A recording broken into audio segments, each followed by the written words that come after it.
ret, set, neg, etc., we all go hog wild for a good climate policy-related acronym. So get excited for CBAM! That's a carbon border adjustment mechanism, basically a carbon tariff. And it's likely to be a key pillar of the post-Brexit free trade agreement we're trying to hammer out with the EU. There will not be a free trade agreement with Australia if there's not a clear vision when and how they will become climate neutral. It's a concern that other countries do not play their role in the fight against climate change. Since our lack of a carbon tax gives our exporters an unfair price advantage, they're sort of bringing in a carbon tax for us. It sort of makes sure that we create a level playing field between domestic production and the production of products that are coming into Europe. Now you're probably wondering, are they serious with it? We are really serious with it. You're probably also wondering, is it window dressing, greenwashing, whatever? It's not window dressing, greenwashing, whatever. But are they serious? We are really serious with it. Right. At up to $77 per tonne of carbon, the tariff could suck for our steel industry, which has exported nearly 1 million tonnes to Europe over the last decade. And with China closing the door, we're running out of markets. Plus, with fellow climate laggard the US rejoining the Paris Agreement, we're sort of running out of mates. Finance is going to be one of the most critical components of being able to empower a lot of countries to do what we need to do.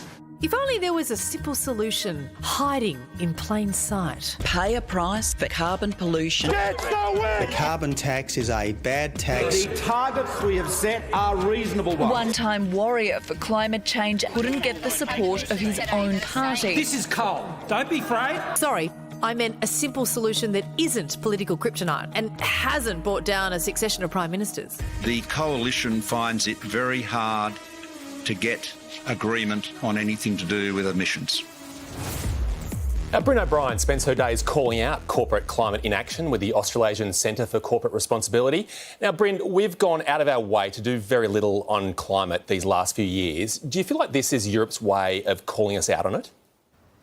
Look, indirectly, yes, it is, but this has been expected for a long time. It's not a policy or a law that will be designed to specifically call Australia out, but it will have that effect. It's a recognition that we haven't done our fair share, and it's a levelling of the playing field for producers locally in the European Union so that those producers aren't unfairly disadvantaged when they're competing against Australian producers of goods that haven't had carbon taxes.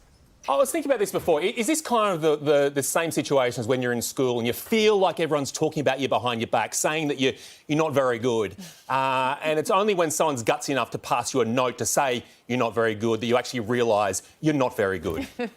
Yeah, look, I don't know if they're talking behind our back so much anymore. I think it's really out in the open, and our trading partners are going to use all of the tools at their disposal, including carbon border adjustments, to make us do our part. Look, it's early days, but what industries are most likely to suffer from this? We're looking at oil and gas, we're looking at chemicals, fertilisers, explosives and so on at this moment in time. But it is expected that these kinds of measures will have a domino effect. So the EU's other trading partners, the US, Japan, even China, may start to put these kinds of policies in place, which basically means our entire export economy, insofar as it's emissions intensive, could be the subject of these policies. Of course, the Coalition's opposition to the carbon tax was always about the cost, but the way things are headed, could Aussie businesses wind up paying more? Look, I'd reframe the premise of that question a bit, I think. I don't think that the Coalition's objection to a carbon tax was really about cost. I think it was about protecting their donors and their mates in the fossil fuels sector. So, yes, there will be costs that apply to some Australian businesses going forward, but they're nothing compared to the costs of inaction on climate change. Bryn, I'd really like to get a better understanding of this. You and I would be similarly passionate about climate, but you are much smarter than me. So can you just tell me, when the cameras stop rolling, are you smiling about this or frowning about it?